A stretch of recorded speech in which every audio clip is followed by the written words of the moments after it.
আসসালামু আলাইকুম। আমি আবারও আপনার সামনে আইছি একটা দুঃখর কথা কইতাম।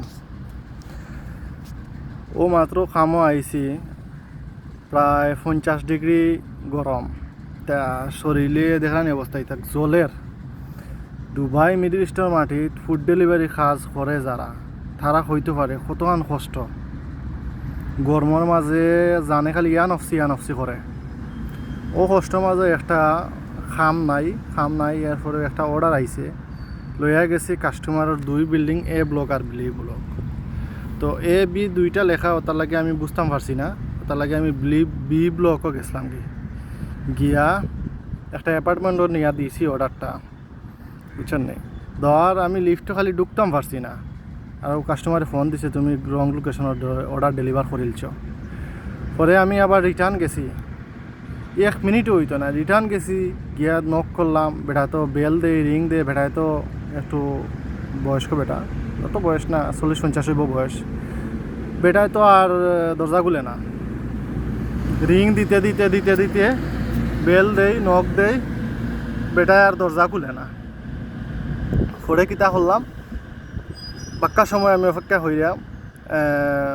কাস্টমারের ফোন দিলাম, বেলে ওলা ঘটনা সপ্তাহ হইলাম। তো কাস্টমারে আসা হয় তার দরজা লাত দে তারে। তো আমিও মনে কিছু সান্ত্বনা লইয়া কই কাস্টমার মানে বালা আছে। তো মনে কিছু সান্ত্বনা লইয়া গেলাম সিকিউরিটির কাছে নিচে। তো সিকিউরিটি লইয়া গেলাম, আফ্রিকানে সিকিউরিটি খালা। তো তারা লইয়া গেলাম উপরে, তো কুলছে এমন ভঙ্গি ধরছে যেমন ঘুমাইয়া শেষ, আর উঠতে পারেন না। অথচ আমি তার অর্ডারটা দেওয়ার সময় তার নাম আমি 3বার জিজ্ঞাইছি, লিগু তোর নাম নি ঠিক আছে নি, ঠিক আছে হইয়া অর্ডারটা নিয়া, বুঝছেন নি। পরে সিকিউরিটি ডাকছে, পরে কতবুল বং করছে, খুলছে যেমন চাইতে পারে না। পরে কইলাম ঘটনাওয়ালা অর্ডারটা যে দিছি তো তুই রং লিখছিস, তোর অর্ডার না, এটা তুই রিসিভ করলে কিলা। পরে অর্ডার আরও না আছে, দেখ আমার দেখা আর আমরা। পরে গিয়া দেখি হে অলরেডি ওপেন করে লিছে। তো বেগুক খুললিয়া ওপেন করিয়া খানি এ পুরা খাইও লিছে, তোরা রয়েছে। পরে হেনতেন নানানটা মাতে তার বউ বুঝছে, তার বউর। তো কখন আমি ঘুমাইতে পারবো না, আমি কইলাম তো আর ঘুমা, আমরাও কাস্টমার কাছ থেকে বুঝাই। পরে লাগা বিল্ডিংও কাস্টমার কাছে কইলাম গিয়ে ফুরি বালা আছে, তো বুঝাই কইলাম, ফুরিয়ে কয় দেখ আমার তো ঠেকা কাটিং করছে, আমি তো পে করছি, তো এখন খিতা করবে, তুই কিচ্ছু আইনা দিবে আমারে না তার কাছ থেকে ঠেকা আইনা দিবে আমার। তো এখন তো আমি কইলাম দেখ আমার এখন তুই যদি কমপ্লেন করস আমার কোম্পানির কাছে, তাইলে আমার কাছ থেকে ঠেকা কাটটা রাখি দিব, এখন তুই কিতা করতে দেখ। পরে কইলাম আচ্ছা তুই আর অপেক্ষা কর, আমি যাই কাস্টমারের গিয়া দেখি টেকা দেয়নি। এখন তাই তো বুঝি লিছে, গিয়া টেকাও দিত না। কয় আচ্ছা তুই আর গিয়া দেখ, তাই তার খর আর আসে। পরে আমি গেলাম সিকিউরিটি গিয়া কইলাম, পরে সিকিউরিটি হইয়া পরে আবার গিয়া উঠিয়া তারা নক করলাম, হ্যাঁ তো আবার খুলে না, আবারও যেই নাটক সেই দিলাম, খুললিয়া ওলা ঘন্টা আধা ঘন্টা যার খুলেন না, বহু সময় বইতাছে। পরে আবার সিকিউরিটি লইয়া গেলাম নিচে গিয়া, সিকিউরিটি গিয়ে আবার নক করলো, রিং দিলাম, আবার খুলে না। তো ও অবস্থা, পরে সিকিউরিটি বিরক্ত হয়ে আসছে। পরে আমি আবার গেলাম এই জন্যে। তো যাওয়ার আগে কল দিছিলাম পুলিশের কাছে, দুবাইয়ের পুলিশের কাছে সিকিউরিটি কল দোয়া লইছিল। তো কল দিছিলাম, তো পুলিশে কয় কিতা সমস্যা, আমি কইলাম ওলা এত টাকা পে করে না, আর অর্ডার রিসিভ করছে। তো পুলিশে কয় ডাইরেক্ট এসছে পুলিশ স্টেশনে যাইতাম, আইতো নাই না গিয়া এখন থাকি গিয়া মামলা করতাম, তার নামে কমপ্লেন করতাম।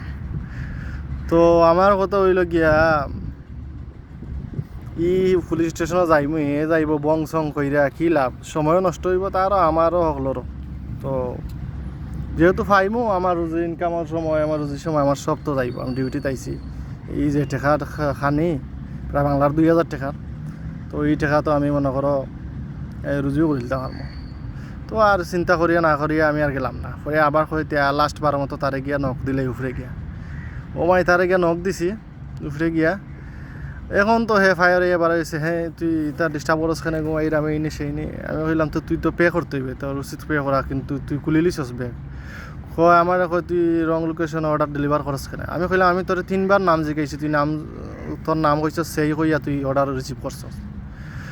পরে কইয়া কয় আমি পুলিশ কল করমু সিকিউরিটির কল করমু তোরে ফিনিশ করে লিমু আমারে শেষ করে লিব পরে তো আমি আর লগালগ দরজা লাগাই দিছে আর কিছু মারতাম পারলাম না পরে আবার আইলাম সিকিউরিটির কাছে চিন্তা করলাম বাক্কার সময় হয় ইগু খানের জিনিস এ যদি খাইয়া বড় হয়ে যায় আমি সদগা করে লিছি বুঝছেন নি যেহেতু আমারও লস হইব আর ইগু হে হাসরের ময়দানও দিতে হইব বুঝছেন না এখন হইল গিয়া কথা সপ্তাহ পরে আমরা ড্রাইভারি ফুড ডেলিভারি যারা করি আমরা জীবনটা খুব টাফ আমরা অত কষ্টের মাঝে অত গরমের মাঝে কাম করি এটা বলার বাইরে সেটা বুঝাইতে পারতাম না যে কি পরিমাণ গরম দের আর গরমের সময় কাম থাকে না স্কুলও বন্ধ 3 মাস হয়ে গেছে স্কুলও বন্ধ বুঝছেন এটা খুব একটা সমস্যা আমার এমনি স্কুল টিস্কুল করলে খাম থাকে এটা কোনো ব্যাপারও আসলাম না কইলাম না যা খাইলিছে খাইলাম কেন